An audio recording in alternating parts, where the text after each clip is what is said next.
Hey everybody, how's it going? Thanks for joining me this afternoon. I've got a great stream with a great guest that I think you're really going to enjoy. Carl Schmitt is a political theorist who has become more and more visible. His works have become more popular among people as we've moved into this time of conflict where it feels like liberalism might be breaking down, where the edges of kind of polite society and the idea that we can just kind of remove any conflict from our political process, that has kind of come under fire, and his ideas have moved into the fore, but many of them, including the friend enemy distinction, have become low resolution. These things get discussed on Twitter, they turn into memes, and ultimately sides both for and against end up characterizing his ideas in ways that I think aren't ultimately very productive.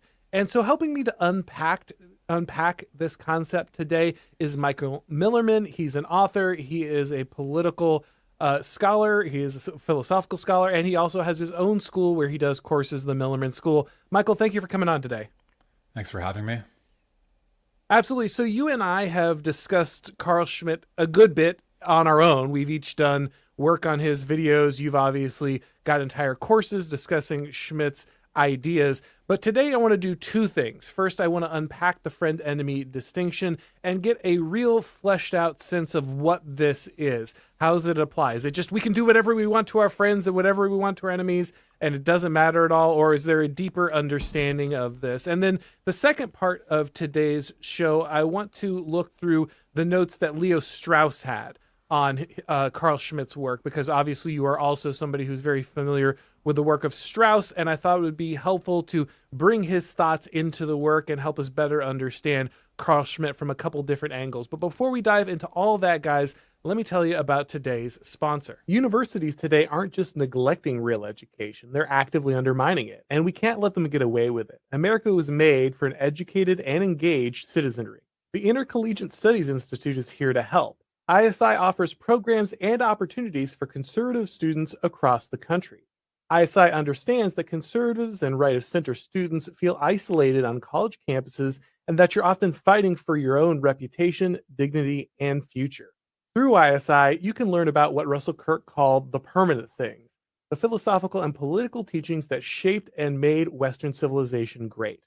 ISI offers many opportunities to jumpstart your career. They have fellowships at some of the nation's top conservative publications like National Review, The American Conservative, and The College Thinker. If you're a graduate student, ISI offers funding opportunities to sponsor the next great generation of college professors.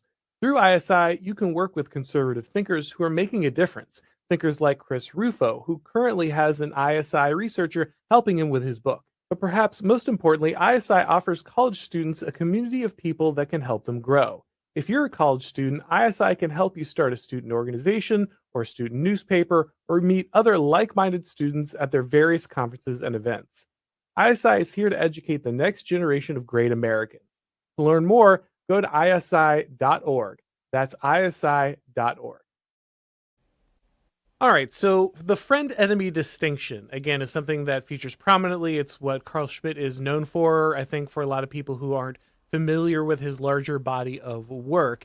But when people hear, the political, I think a lot of people say, oh, well, friend and enemy in the political, that means that people just think we should be like breaking out knife fights in the middle of parliament, right? Like that at the end of the day, you can't actually do what a lot of people think of as kind of TV politics, and that everything ends up kind of just being this war of friend where you can do anything on the side of the friend. It's all morally justifiable, or enemy. That's kind of the encapsulation I think most people get from the meme. So maybe we can start from the beginning. What is the political for Carl Schmitt? Is it the same as we use it in the common parlance? No, not quite. So everybody knows there's politics. Politics, you have political parties and operatives and agents and all of that, making deals, compromises, whatever the case may be. But Schmitt is interested in you could say, the background framework that makes all of that possible in the first place, that there's a constituted political order as such, within which you can have these smaller, lesser activities and operations. And at a time of apparent global unipolarity, it could seem like you take that for granted because there's no longer any serious opposition calling it into question. People are more aware of the fact that there's a constituted political order when it's threatened or when there's some sort of competitor. So not like Democrats versus Republicans, but like other countries or other blocs or other civilizations or other groups that pose something like what is important for Schmitt, an existential threat to the whole game of politics as such. So for him, the political has that deeper, more fundamental, more comprehensive character. And there was a period, like many have examined, Alexander Dugin among them, you and I discussed Dugin's analysis of this, where it seemed like that fundamental contestation had been decided, it had been resolved. This is the whole end of history idea. But now, in particular, I would say, there were many points where you feel the return of the political, but Trump's victory was so significant and so decisive and so much of a rebuke in some sense to end of history global unipolarity that now this concept even more so is being entrenched. But what he means by it first and foremost is another organized group that wants to kill you and destroy your way of life, which again, not all party politics have that degree of existential group destruction implicit in them. But for Schmitt, that's where we have to be looking. Yeah, in a way, it's bringing us, snapping us out of this kind of comfortable, warm idea that the world is just a very stable, safe, non-violent place where no conflict exists. We'll get to Strauss's notes in a minute here, but Strauss talks of it as a place of entertainment, right? Where the world is simply for entertainment. There are no real existential questions. There are no real questions of true morality. It's all kind of maybe these tiny technocratic adjustments. That is the world that many people assume that politics takes place in. And what Carl Schmitt is trying to do is pull us back and say, no, there's an entire order that underlies that thing that you assume is implicit. Actually, no, there's another framework. And if that's threatened, if that's in any way, brought to any kind of existential threat, then ultimately those things fall away and we get to the real heart of politics. So I guess the next question would be, is Carl Schmitt advocating for the elimination of what we think of as party politics only for this understanding of kind of existential politics? Does he completely reject the idea that there could be a state, or that the state of politics as we understand it and just kind of being this TV debate style politics, that's undesirable? No, that's not Schmitt's view. And there are works of his where he discusses some of these issues outside of the concept of the political. So he doesn't love the idea of everything being turned into perpetual discussion. So at some point, you do have to decide who are your enemies, what do you stand for, and when is it time to go to war? Which again, for him, the political has this essential reference to physical killing, to the possibility of physical killing. So it's a grave decision to make. Who's our enemy and are we going to go to war or not? But it doesn't mean for him that all of the lesser degrees of politics suddenly evaporate or disappear, or that you have a single fascist state or something like that. Not at all. But you have to keep both of those things in their proper proportions. I think one of the things that Schmitt was very against was the idea that you erase the notion of the superiority of the realm of the political. And again, it's superior because it concerns the existential decision of life and death. And you just make social order or social relations one type of association among many other. So some people belong to they belong to a they belong to a Pokemon group, or they belong to a bowling club, or they belong to something else, sports team. And some people belong to politics. And these are just like, equivalent social organizations lying on par with one another. Schmitt said, absolutely not. Rather, we always have to recognize the decisive nature of the political. It's akin in some sense, although neither Strauss doesn't say this directly and Schmitt doesn't say this, but it's akin in some sense to Aristotle's view of the regime. Again, a comprehensive ordering within which all of these smaller things can exist. So the idea is not to get rid of the smaller ones. It's just that we make a fatal error if we don't recognize the qualitative difference between the political association and all sub-political, social, economic, cultural, and other associations. And he says that's a risk that we've increasingly fallen into under liberalism. And one of the big things is that you dream of a pacified world, and you dream of sort of unilateral disarmament or whatever it may be, and you either get into hypocritical positions like a war to end all wars, or you're either with us or against us, because we're fighting for humanity. That means you're what, right? If you're not with us and we're team humanity, then you're basically some sort of mutant, subhuman trash or garbage designed to be eradicated for the sake of humanity. So he says whenever you invoke humanity on your side, you've become really barbaric in the name of peace. And we've seen examples of this in recent history. So it's a category error that risks both extremely barbaric and dehumanizing wars on one hand, and this over pacified, over comfortable, over peaceful world, which just gets destroyed by other people who haven't yet overcome the political. So if you want to preserve your sovereignty, you want to preserve your independence, you want to preserve your strength, and you do not want to become dehumanizing barbarism in the name of humanity, then you have to recognize the fact of the political. Yeah, I had a good laugh at this, not to dwell on this particular figure, but I have to bring it up because I just feel like it's relevant to this discussion. James Lindsay was going on about the friend-enemy distinction, and he basically said anybody who thinks the friend-enemy distinction is real is a fascist. And what that means is they're not human, right? And so if he's creating his own friend-enemy distinction by naming the friend-enemy distinction and saying if you fall under if you recognize this as real, then you are in a camp that is opposed to me and opposed to humanity. And I really love that point that you were making with that Schmitt's invocation of humanity, because it really does feel like we're in that moment, right? Where it's an attempt to simultaneously deny identity, but also monopolize identity, right? To say, well, all of these things are, we have these buffet of identities. Like you said, you could, your Pokemon group and your sports league and, what political party you join. Those are all the same thing, right? They all have the same valence when it comes to identity. And ultimately what we really are looking at is this way to assemble a global order, saying we have a unitary identity that is humanity, and if you are outside of humanity, then we can really justify doing anything to you. So in the name of eliminating conflict and authoritarianism and all these things, we have to eliminate all possibility that you could identify outside of the group that we have, this kind of liberal world order. And ultimately that means that you are something we can treat with complete disregard. We can use any tactic again, because you are threatening humanity as we understand it. And so it's simultaneously saying identity is not important. You can choose whatever you want. There's this buffet of minor things, and politics is just among them, while also claiming a monopoly and saying, actually, but you have to do so within inside this order. And if any point you disagree with this order, well, actually, you're just completely expelled from what we understand as humanity and goodness, and therefore we can take whatever action is necessary. Yeah, that's right. And Schmitt's the best analyst of that phenomenon, because there are so many examples of it from the COVID regime, which out of kindness basically wanted to kill them with kindness, right? Whoever didn't get vaxxed was like completely dehumanized and sent out of society in that sense. So the phenomenon itself is very fundamental.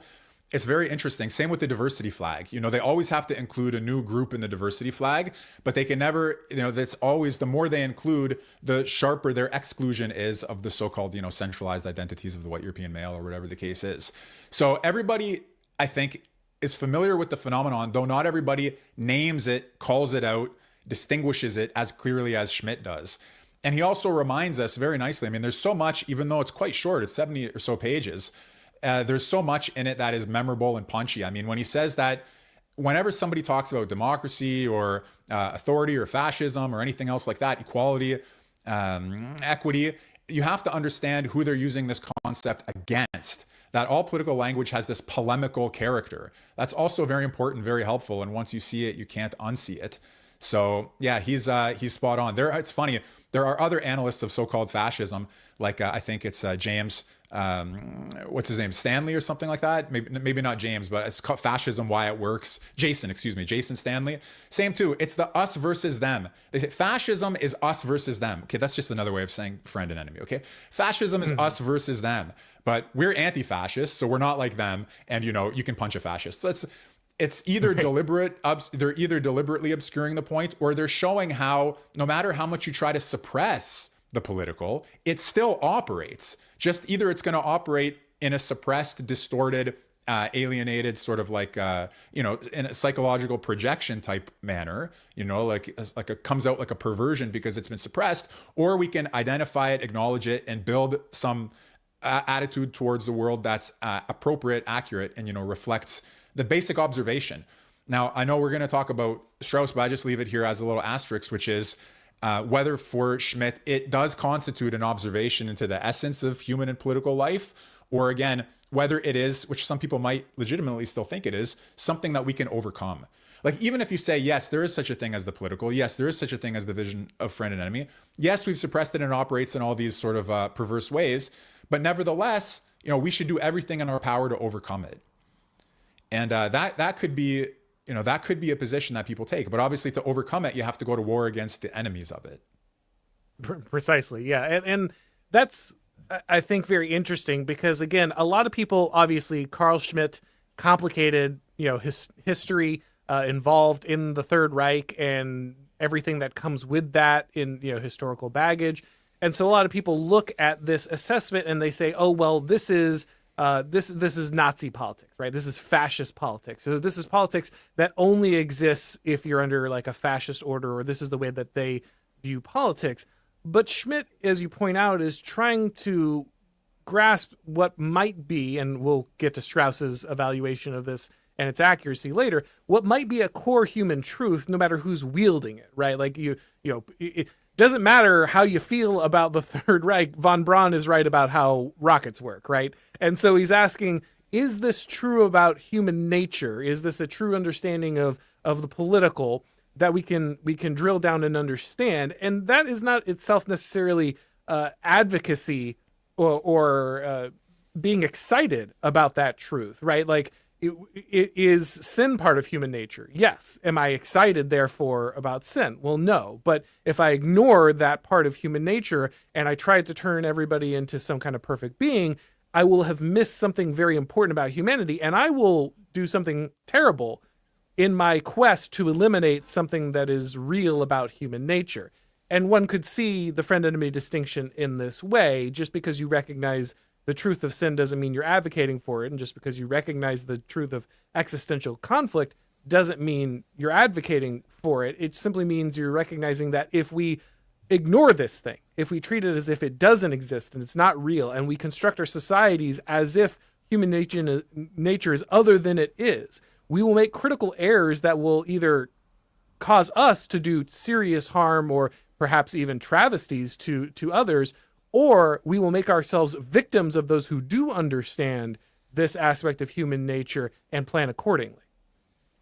Yeah, that's right. And if people need kind of permission, like Elon Musk gave people permission to support Trump and stuff like that. If people need permission, so to speak, to study Schmitt, well, they should know that he's been read by leftists. There's a kind of left interpretation of Schmitt, which tries to move him in a different direction. There's a liberal acknowledgement of Schmitt's importance, because he shows the limitations of an overly apolitical or non-political liberalism. He guards against and cautions against its excesses. So people across the political spectrum have read and benefited from reading Schmitt. It's not like his only readers are on the right. That's, I think, important. People may find, for example, Chantal Mouffe has a book, I think, on the reception of Schmitt among the left-wing anti-liberals or leftists who are suspicious of liberalism. So yeah, that's right. It's an analysis. And there may be still some vested interest. He may want to see, it can be both, that there's an analysis, which is true, and that he buys into the return of the political as an important thing. And that's an important ambiguity somehow in his work, or that, something we would have to see. But at the very least, the first part of it is accurate. Yeah, he lets us see something about the nature of politics that we had been increasingly blind to our own detriment. I like to liken it to the realization for some people that force is a necessary part of the political. A lot of people will kind of assume that because they've only lived in a peaceful society, that they're not actually being influenced by the monopoly on force that the state controls. and they just assume that into then whatever order they have. Well, the world is peaceful. That's always how it is because of, this reality that the state has a monopoly on violence and I don't have to endure a constant state of violence throughout my day. And therefore they forget that this monopoly on violence underlies the legitimacy of the state. And that's fine for the most part until you bring that to an extreme to where you think you can kind of do all kinds of things without ever being encountering violence, right? I guess to put this in the real world, people like to talk a lot of trash on Twitter because they know they're not going to get hit in the face. But if you're in the real world, you better remember that you can't behave the way that you do on Twitter because there is a real consequence that could suddenly become available to the other person should you cross that line. It's not a realm of infinite debate in real life. Someone can actually strike you. And I feel like a lot of people look at Schmitt's friend-enemy distinction and they think, well, he's advocating for a world where you're just punching people in the face all the time, or where violence is just constantly the only mode in which one addresses any political question. And it's like, no, what he's trying to remind you is that while we can get very abstract and we can enter all of these political modes where we are doing lots of debate and there's no conflict and everything is very far removed from that, deep down at the bottom of this, just like at the bottom of the state is always the monopoly on violence, the bottom of this, the existential threat is always at the heart of the political. And if we forget that, in the same way that if we forget that violence exists in the world, we will always open ourselves up to these terrible situations. So he's not against a politics of debate or discussion necessarily, though, like you said, there might be a vested interest in his return to the political in this area, but we can refer to the friend enemy distinction without advocating for a politics of violence.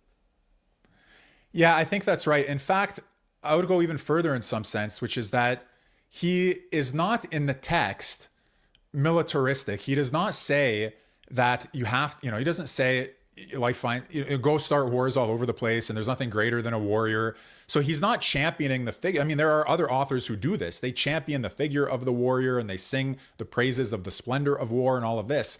He says there's no cause really other than an existential threat to you that would even justify something like a war. Like, you shouldn't go to war for just any cause.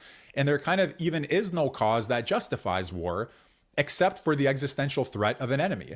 So it's not like a war positive or pro-militaristic piece of writing in that sense. And then two other things I want to say really quickly, which is that in developing the argument about the nature of the political, he does make useful distinctions that I think are good to reflect on, which is like when we treat some other domain, like the economy, as apolitical, he teaches us that, well, wait a minute, just like Aristotle with the notion of the regime, we know that economic relations are embedded in a certain sort of order that is more than just economic. Same with aesthetic principles or ethical or other principles. He sort of reminds us that they're not necessarily autonomous, even though we may treat them as autonomous. That's pretty useful. And then one other thing that I think is helpful is when he pushes the thought experiment of a global order to its end, he says that even if we were to have something like a global order, there would still be the terrifying decision or something like that, as he puts it, of who's going to rule that order. So he reminds us that, look, there's no such thing, unless you make certain questionable assumptions, as a self-governing global order. What you're going to have more likely is a global tyranny. And so you shouldn't be so quick to want globalism as the disappearance of the political, because you're still going to have this momentous decision resting on the fate of some people who may not necessarily have the best interests of all of humanity in mind, if his analysis of the political is correct. So yeah, he opens some fundamental questions. He makes these relevant distinctions. And there's much more to the book than the notion of the friend-enemy distinction. And so if anybody's listening to this and, they should read it. It's not long, 70-something pages. If you add in Strauss's commentary, an extra 30 or so. And incidentally, it's a great way to get into Strauss. To read Schmitt and then to read Strauss's commentary is a wonderful 1-2 punch introduction to like a masterpiece of right-wing anti-liberalism, if you want to call it that. And then to Strauss's absolutely incredible X-ray penetrating commentary on Schmitt's project. Yeah, obviously a lot of Strauss's work really is in that, in that mode of commentary. And so if you want to get a feel for what it's like to read a larger work of Strauss, then this is a good way to understand. In fact, this is the edition we're talking about for people who might not be familiar. It has, like you said, about 70 pages of the original work, and that it's also paired with Strauss's commentary. So you're going to get both if you just buy it at all. And so it's, like you said, it's a good way to kind of get those initial understandings of kind of how Strauss does things, along with getting the basics of Carl Schmitt. And yeah, we're only pulling this one concept out because like I said, this is the part that gets most memed on the internet, and it gets used very sloppily. I think, all of us who make quick posts are guilty of this. I probably am at some point or the other. But we want to take the time to give people the reference point, so they're not just throwing this phrase around and not understanding that there's a much richer definition to this. Like I said, I want to get into Leo Strauss's reflections on this work, but is there anything about the friend-enemy distinction itself you'd like to clarify before we move forward with that? Yeah, let me say one thing that may be helpful just on that, which is Schmitt distinguishes between the public and the private enemy. And it's important because he refers to the Christian notion that you should love your enemy. And he says, never in the history of Christian political life did that phrase ever mean that you should let yourself be invaded by, by the Muslim enemy, basically. Not on an individual level, on a geopolitical, global, country to country, block to block, civilization to civilization level. So he said, if you collapse the distinction between the public enemy and the private enemy, and you take this idea, love your enemy, too far, then basically what you're doing is you're opening up your political order to a wrong-headed political invasion. So he makes it very clear. Love your enemy means love your private enemy. It does, and he distinguishes that.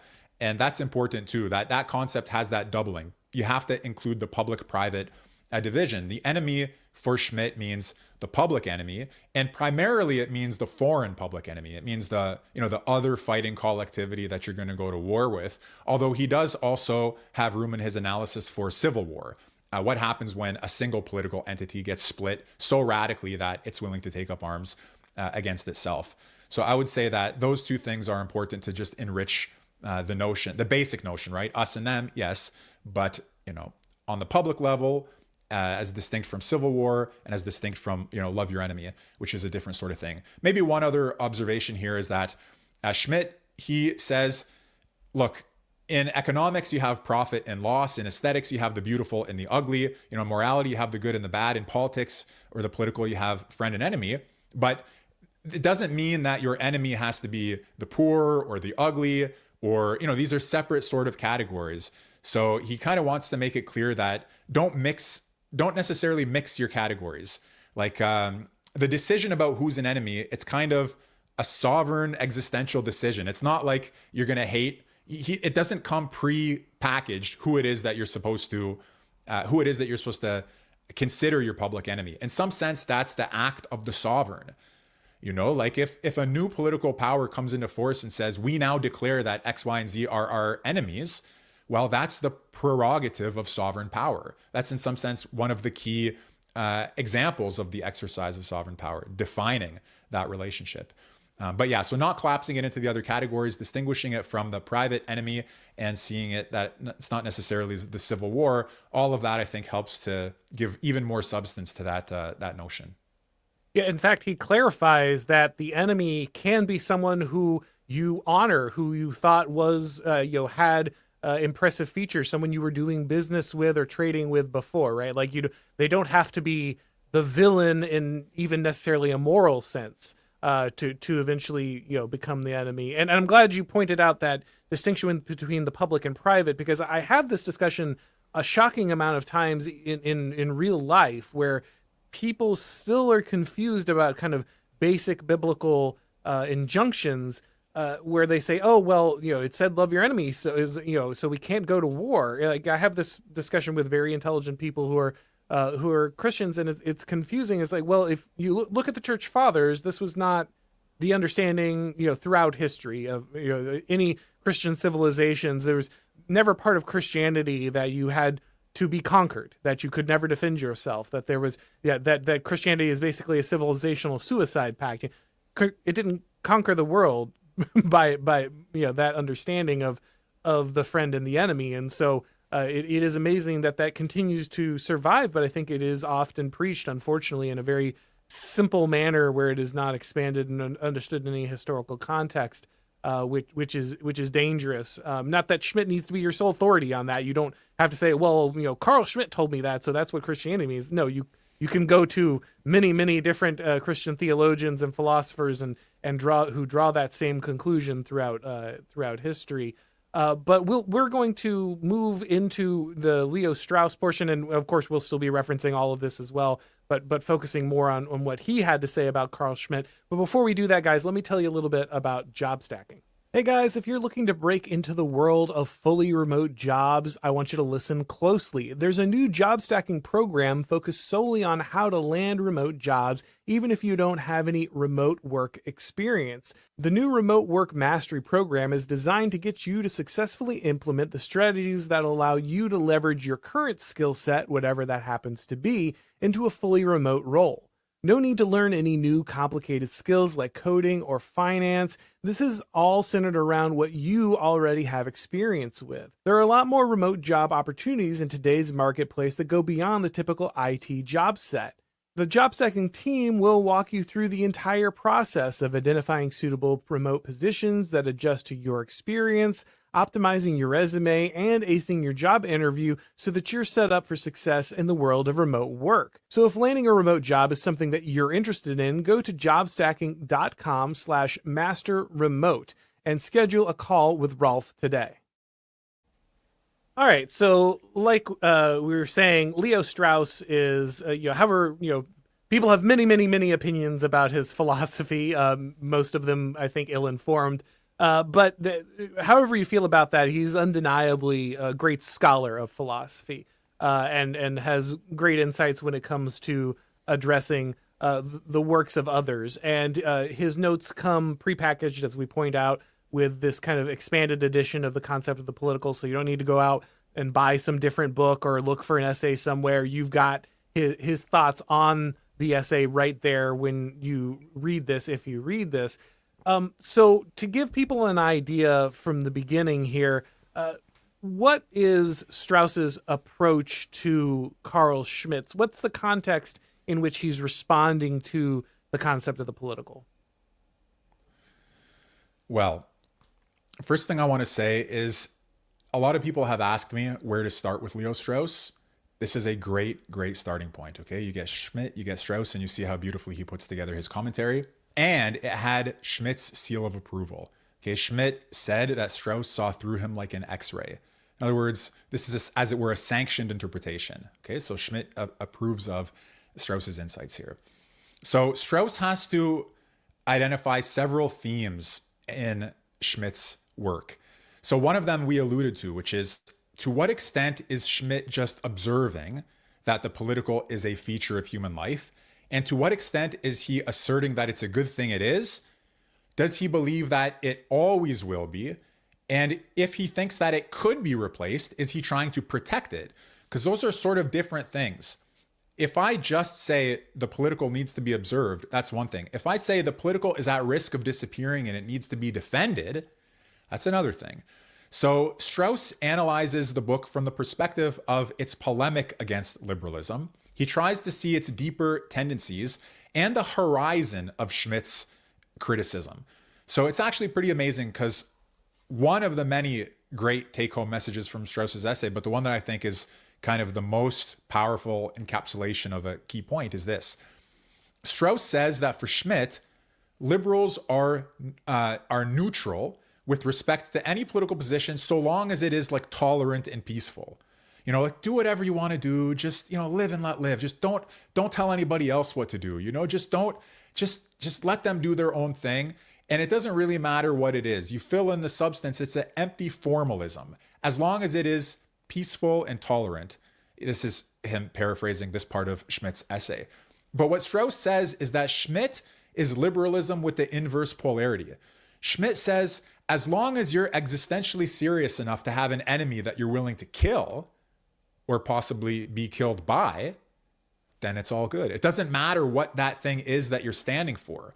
It's almost like the empty notion of authenticity. Be authentic. Like, Okay, but what's the substance of that authenticity? We don't know. So here, if the liberals are be tolerant, Schmitt is like be dangerous, be fully committed. Be so committed that you're willing to kill and be killed.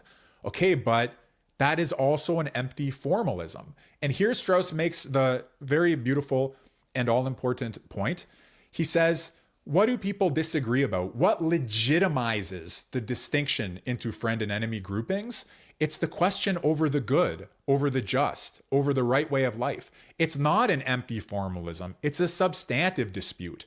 But within the confines of liberalism understood as this emptiness, either empty on the side of tolerance or empty on the side of risky commitment, we don't actually get to the substantive question of the right, the good, and the just. For that, Strauss says, we need to go beyond the horizon of liberalism, which he, in some sense, accuses Schmitt of not doing successfully.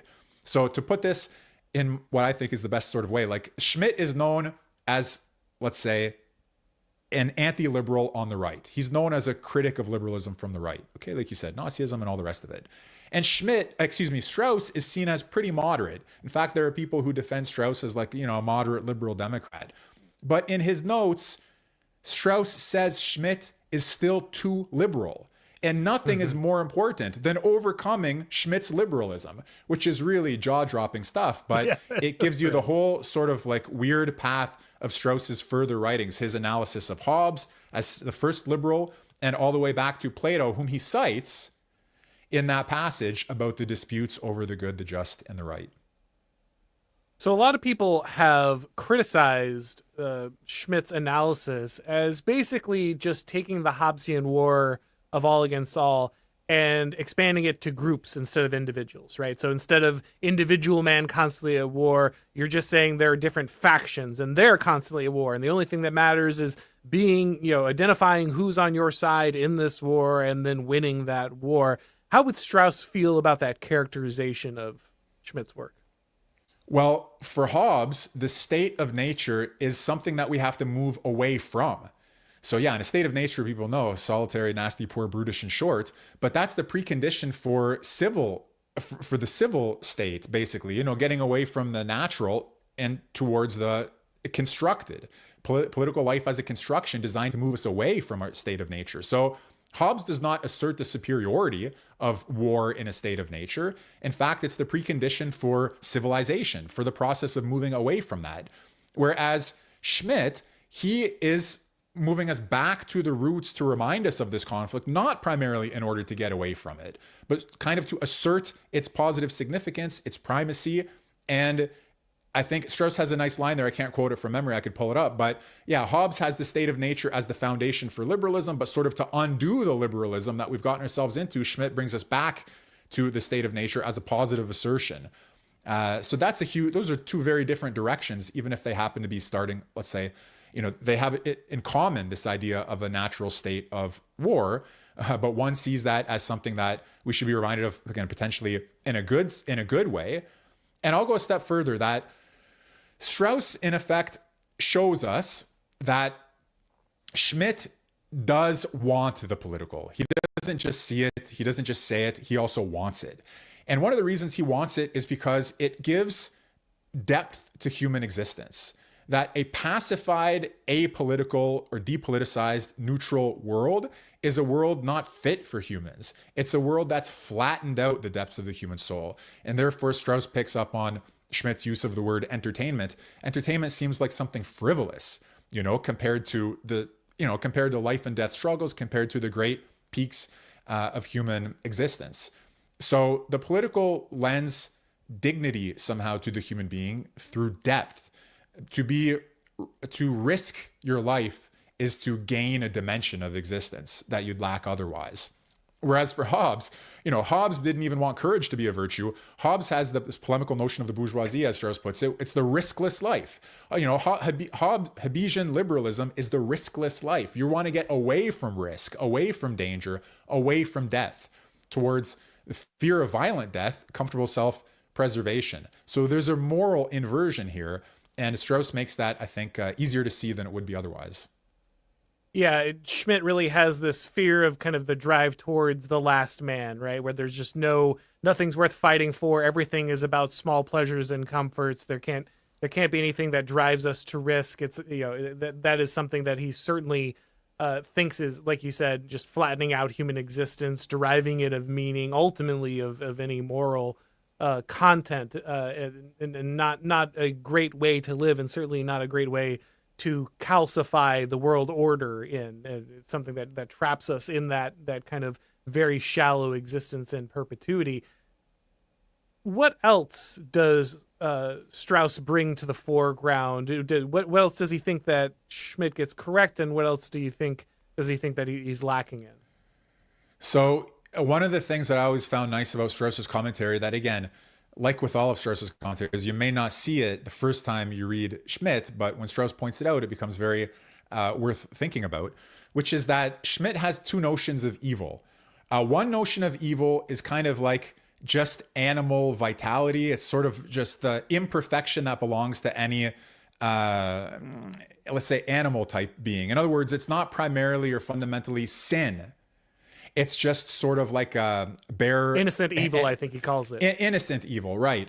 Yeah. And innocent evil can be overcome, maybe, through a process of education. Maybe you can refine the beast over time and tame it. But the other evil, is something more, something deeper. For example, you can't just educate sin out of existence. You may be able to put boundaries on it. You may be able to, always fight the temptations or whatever the case may be, but they're two different kinds of evil. One, which in principle seems like it can be overcome and it's sort of historical and evolutionary and biological, and another one which has this deeper religious, existential, ontological dimension. And Strauss points out, which again, we may not make that distinction. When we hear evil, we may just collapse the two of them, and that they're different directions, different paths. And moreover, something Schmitt says, but Strauss helps us to see, is just how much our political theories are based on a quote unquote anthropological profession of faith. Do we think that man is fundamentally good, or do we think that man is fundamentally dangerous? And this distinction, which Schmitt has, Strauss helps us see, well, what do these two different starting points lead to? Like, what's the relationship between anarchism in the view that the human being is fundamentally good and authoritarianism in the view that the human being is fundamentally dangerous? Strauss also helps us to see that the dangerous character of the human being is fundamentally related to the need for rule, the need for authority. So these are all great insights. Again, a lot to think about in these comments that Strauss makes. So that's one thing. And another one that I would say is, it's subtle, but it's extremely important for understanding not only Strauss, but in my view, the problem that Strauss discusses. The problem that's at stake when we do political theory or political philosophy or political science at all. And what it is this, that Strauss says, look, on the surface, Schmitt is polemically attacking liberalism. That's true. Liberalism is like the immediate enemy. You have to get it off the table. But it's somehow not the most serious enemy. So Strauss makes us think about, what does Schmitt want to direct our attention to once liberalism is off the table? What's the sort of new dyad that stands in its place? So that's number one. What's his immediate polemical attention? What's the next stage that he doesn't always necessarily point to openly? And also, Strauss picks up on, in sort of only the way that Strauss would do, that Schmitt has an interest not only in the present day polemics against an actually existing enemy, namely, as I say, liberalism with its depoliticizations, but also the more general question of the order of human things. In other words, Strauss distinguishes between present acts of polemical propaganda in some sense, which still have their own merits, and the more truly philosophical question, what is the nature of political order as such? This recurs, in my view, if you don't mind my saying, in Dugin. Dugin is also very polemically centered on present day postmodernity and liberalism and things like that. But there are other authors who are like this too. Okay, they want to take down the problem that stands right in front of them, but they still preserve an interest in the much deeper, even though much harder to see, general question of the nature of the human being as such, the nature of the political order as such, the nature of the divine, because all of these political questions as we've suggested, by talking about sin, by talking, about these topics. And, regardless of the fact that Schmitt has a book called Political Theology and was deeply interested in this question, the divine and the theological are always co-present in these questions. So I think that Strauss kind of alludes to that too, that once you get your immediate enemy off the table, you're still left with the deep questions. And that means deep questions about the place of the theological as well as the philosophical. Yeah, I always find it interesting to kind of read Schmitt and de Maistre in tandem, because their works feel so related. De Maistre writing on kind of the cusp of liberalism, predicting much of what would come, much of laying the work for what people would call decisionism by Schmitt, which I hate that name, but it's the one that seems to have stuck for most people. And then Schmitt being on the other side of this, right? Like post this revolution, after these effects have come into place, they're both asking very similar questions. They're both coming to very interesting insights to the nature of sovereignty and rule and this application. But they're coming at it the different sides, and so that's a way that I always enjoy approaching that. I feel like that helps increase the insight between these two, and of course having Strauss's commentary to come back and pull those pieces out of Schmitt's assumptions and some of the deeper questions is also very helpful. Because you can read this and absorb it. Like you said, it's only 70 pages, but it has so much insight into it. But it's very easy because of Schmitt's very straightforward style to not understand the issues stacked up behind it, right? You can feel like you're seeing the entire thing, but Strauss helps you pull back and say, oh no, there's about 7 other layers here that are being addressed in a way, but are not being put front and center. And his style of kind of cutting to the quick makes you feel like maybe those things aren't being touched on, but they are. And so it's good to have that totality of understanding, I think, across all of those different viewpoints. All right, we've got some questions stacking up from the audience. Is there anything about Strauss's insight into Schmitt that you wanted to make sure we talk about before we move to those? Well, I think that Strauss's commentary or his notes on Schmitt, they provide a blueprint into the rest of Strauss's works, because the first thing he says is that, one of the main things he says is we need to gain a horizon beyond liberalism, because remember, Schmitt is still too liberal. So how do we gain access to something other than what's configured by the liberal horizon? Through the proper study of Hobbes. And Strauss has book-length studies of Hobbes. Hobbes is an important figure. He did a lot of work on him. He's part of other books that he wrote, like Natural Right and History has a great chapter on Hobbes. Not to mention, as I say, specific books that Strauss wrote. So it's like, oh, okay, now we understand the study of Hobbes is very helpful for gaining a horizon beyond liberalism by treating Hobbes as the first liberal. And then the reference to Plato in that passage that I mentioned over the disputes concerning the good, the just, and the right, which legitimate the friend-enemy distinction, reminds us just how crucial Plato is for actually getting to the substantive problem of political order. And Strauss, if people don't know, he spent a lifetime, in some sense, on the study of Platonic political philosophy, which is the name of one of his books. And his commentaries on Plato show just how crucial that study of those ancient texts are. Now, they're very living, they're old, but they're living texts, because they configure the whole political question for us. So it gives us right from Hobbes to Plato and everything in between, which is very, very important. And again, it also shows, Strauss said, like, one of the most important things we have to do now is to overcome the horizon of liberalism. So that is so important, because what does it mean to overcome the horizon of liberalism? Does that mean you're suddenly become a Nazi or a fascist? Probably not, because Strauss is not well known as a Nazi or a fascist, and it's not obvious that studying Hobbes and reading Plato is like, the two signs of a Nazi and a fascist. But it shows you the constraints that the horizon of liberalism put on the analysis of political life, and how important it is to overcome them without the accusation of being a Nazi or a fascist. In fact, so much so, to repeat this amazing point, that Schmitt, like the most famous Nazi theorist, is still too liberal. By the way, that shows you that you can be a Nazi and still be too liberal, and you can be not liberal and not be a Nazi. So this is like, and the attention that how Strauss reads, that's very important. Because again, you will read Concept of the Political, you'll read Strauss's notes, you'll be like, wait a minute, Schmitt said that? Oh, he said this, and they all fit together so nicely. How come I didn't see it? So Strauss is good teaching and how to read these things extremely carefully and attentively. But yeah, I would say it's the path from Hobbes to Plato that's so amazing. And that's prefigured here in this commentary. Excellent. Well, before we move over to the questions of the people, guys, of course, once again, if you want to read both of these, it all comes in the Concept of the Political expanded edition, so you can do that pretty easily. But Michael Millerman, where can people find your work if they want to see what you're doing? Is there anywhere you want to direct people before we head to the questions? Sure. So I'm youtube.com/Millerman. I have a channel where I make all kinds of free videos on political theory, political philosophy, and political events, including the Trump electoral victory. I also teach online, as you said at the start, millermanschool.com. Those are my paid courses. And I'm most active in social media on Twitter or X, where it's M_Millerman. So feel free to join me in any of those places. I'm happy to talk. Yeah, I'm crawling my way through Heidegger, but I have a feeling that I'm going to have a Millerman course in my future there, because it's certainly a challenging climb.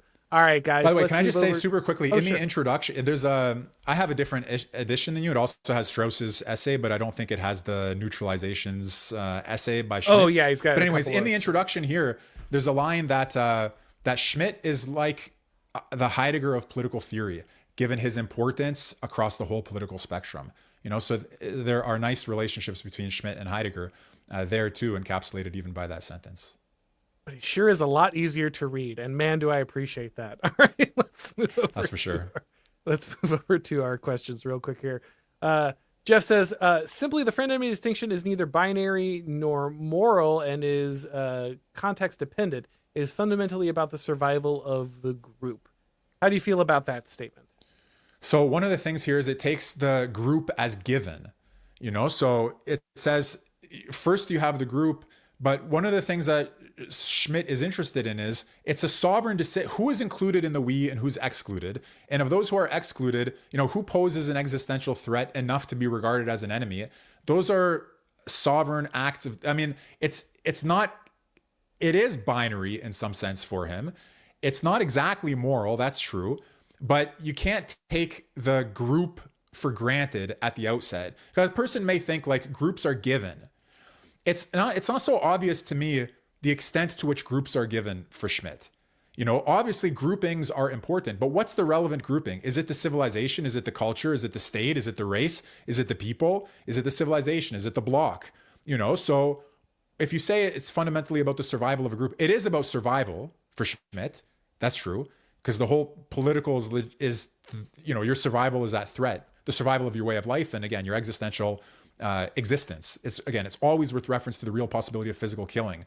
And it is, I guess, context dependent, but don't take the existence of the group for granted, because we don't yet know in a very clear sense for Schmitt, who is the underlying X? Mm-hmm. Is that just a fact, a natural fact? Is it a biological fact? Is it races are the players? Again, cultures, groups, states, units, what are they? So that may vary. But it's binary in the sense, that like, I'm going to kill you or you're going to kill me. Our group is going to kill you or your group is going to kill us. You can have many enemies, possibly you can have many friends. So I guess it depends what exactly he's trying to say here, but those are the reflections I would add. Yeah, I was going to say, I think it is binary. Again, the whole point, I think, ultimately for Schmitt is like, there is a point at which the decision has to be made. The switch is flipped, where we do get to that ultimate decision, where it might be a context, all these things, like you said, which identity is salient inside those coalitions and groups. Those are context dependent, but I do think ultimately it does come down to that kind of binary decision. Archimedes says, thank you for having Millerman on. Have you read Schmitt's Land and Sea? It is pertinent to two great conflicts of our moment between NATO and Eurasia and between Middle America and the coastal elites. Have you read that one, sir? I have, but not recently enough to be able to draw on it from memory. I can tell you that the division is important in geopolitics. So in Dugin's Foundations of Geopolitics and other writings of Dugin's, that recurs. You've got your thalassocracies and your telerocracies and so on, land power, sea power. And then the analysis of, whether we need to take into account other divisions besides land and sea. So what's the right lens through which to think about cyberspace? Is it more land or more sea, or is it something else altogether?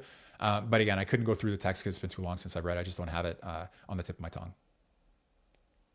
Charlemagne here says... Let me just say one other thing super quickly, which is that The idea that different geographical factors will affect your political order in crucial ways, that is long attested to. So even in Plato's Laws, for example, the characters discuss whether the colony they're going to be founding is going to be close to the water or not. Is it going to be like a port colony or an inland colony? Because if it's a port colony, you're going to have a lot of trade, a lot of different peoples, and it's going to be harder to have a fixed moral order.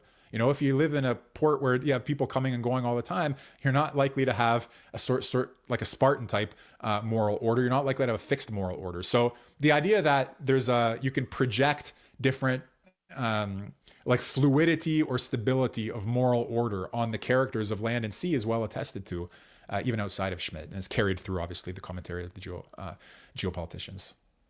Amazing how those things that thinkers. are amazing how those things that are often characterized as postmodern by liberals are actually ancient and have been around for a very long time. Yeah, that's why there's no substitute for reading the ancient the classical political science or the ancient authors, because then you see, well, wait a minute, this idea that I thought was modern or postmodern, if Plato wrote about it, then I got to rethink this. Yeah, guys, while I appreciate people watching the channel and I love to talk about many different, more modern thinkers, if you don't have a foundation of guys like Plato and Aristotle, you're robbing yourself of something very important. Don't skip to the end. And not to say don't read things that you find interesting, but make sure I do this. I read Dugin and now I've got to go back and read Heidegger because I want to understand more about these things. But you don't have to read everything in the exact canonical order, but don't rob yourself of those ancients. Yeah, even just the recognition that there's something there. I mean, speaking of de Maistre, he refers to Plato's Laws, when he writes about written and unwritten constitutions. So these things have roots. Absolutely. Charlemagne says, Carl Schmitt's state of exception is also routinely abused, and manipulating procedural outcomes are often incorrectly referred to as an exception. I think you're mainly just talking about academic agent there. Throws around state of exception more than he should. But yeah, no, I agree. That's another one that can easily be abused by those that are not taking the full context of that understanding. Cherub Cow says, great guest. Millerman is a real one. Absolutely. Like I said, make sure you're checking out Michael's work if you are not subscribed. Tiny Stupid Demon says, if the presence of an enemy gives rise to the political, what is the correct term for the state before this? The ethical, the legal? Interesting question. Yeah, does Schmitt even have the concept of an enemy-less politics or an existence that is pre-political because the enemy has not yet arisen? So I don't think so. And in fact, this is a little bit outside of my area of expertise, but I think that at some point for Schmitt, enmity is from the very beginning.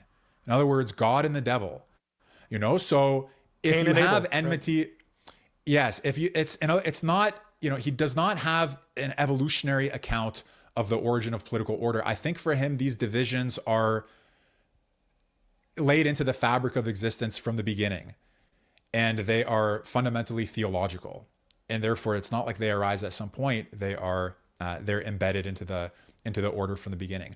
But I will say on the second half, or the other part of the question, that the legal and the ethical, those are for him attempts to paper over the division. If you become too ethical or too legal, now he doesn't say have no concern with ethics, no concern with legality, but he says if you have your ethical proceduralism and legal proceduralism replace recognition of this fundamental opposition, then you are off the mark. And Marconin, I guess is the way to say that. Mike, greetings from Ottawa. Love your work and all of your insights here. In a proper world, our right-wing parties would be seeking you out for how to ideologically challenge the liberal demoralization in Canada. Much love, Mike. Actually, yeah, since near the end here, how do you feel about the kind of current situation with Canada? We just heard that Justin Trudeau is talking about turning down the amount of immigration coming in. I don't know how serious that is. It's, is that in response to the Trump election? Do you think he's responding to political realities in Canada, geopolitical realities, economics? How do you feel that response is framed? So to be brief about it, he's a fraud and he's grasping at straws. All the polls show that he's going to be defeated in a historic loss. And he's going to say anything at this point, and it doesn't really matter because the next election that's called, the conservatives are going to take power. And I hope that when they do, they can no longer have the stigma of being accused of, having a Trump-like politics. Whether they do or don't, it used to be an accusation that came with a stigma. Now I think that stigma is gone because Trump won a resounding mandate. He gave, in some sense, the voters what they want. It was a decisive win, and it's now should be a compliment and not an insult for a leader to be accused of ruling in a Trump-like way. But at any rate, the conservative leader here, he's much more competent than Trudeau on the basic issues, including just economic issues. Obviously, once you talk about immigration, you're very much in the realm of the political, who's in, who's out, in a crucial sort of way here. And so, I hope that it looks like the conservatives are going to win in a big way. It's really embarrassing that he was selected as often as he was. I mean, it should have been obvious from the beginning that he's a total buffoon, but unfortunately, sometimes it takes a little while to learn these lessons. And hopefully it's not too late by then. Immigration politics are on the table now for all serious countries. And Canada is not a serious country at the moment, but hopefully the conservatives can turn that around. By the way, if I can throw in one last observation here extremely quickly, which I think is important on the Schmitt side, and I just want to state, is that he does say that sometimes disputes can become political as a function of their intensity. So that's just another important take-home message from Schmitt. It's not just it's division. If your economic opposition is intense enough that you're willing to kill and die, if your aesthetic opposition is intense enough that you're willing, if your religious gets intense enough that you're willing to kill and die, it has become political through that intensity. So clearly, as issues become more salient, they become more political in that sense. But yeah, Trudeau's days are numbered, and hopefully the conservatives can help turn the country around. Trump's given an example, and hopefully we can follow it in the way that a smaller, less substantial country can do. Yeah, to piggyback on that remark, my buddy Kevin Dolan, Bennett's Phylactery on Twitter, once said, "Politics is just religion you actually believe in," which I think some people would blow their hair back with that statement at first, but it like, as you point out, the intensity, the willingness to sacrifice, the reality of conflict and martyrdom is ultimately the true decider of belief. And I think that there's a deep insight there from Schmitt as well. Finally, last question here. Jeff says, not binary in reference to the makeup of the group, i.e. two single tribes or frameworks. Oh, okay. He's clarifying his original statement on the binary nature of the groups. Okay. Well, thank you for that clarification. All right, guys, we're going to wrap this up. Once again, if it is your first time here, please make sure that you subscribe to this YouTube channel. If you have not subscribed to Mr. Millerman's channel, you should do the same as well. If you're subscribing here, make sure you turn on the notifications, click the bell, all that stuff. If you'd like to get these podcasts as podcasts, you need to subscribe to the Auron MacIntyre Show on your favorite podcast platform. If you do leave that rating or review, it helps with the algorithm, lets people know where the show is. Thank you everybody for watching. And as always, I will talk to you next time.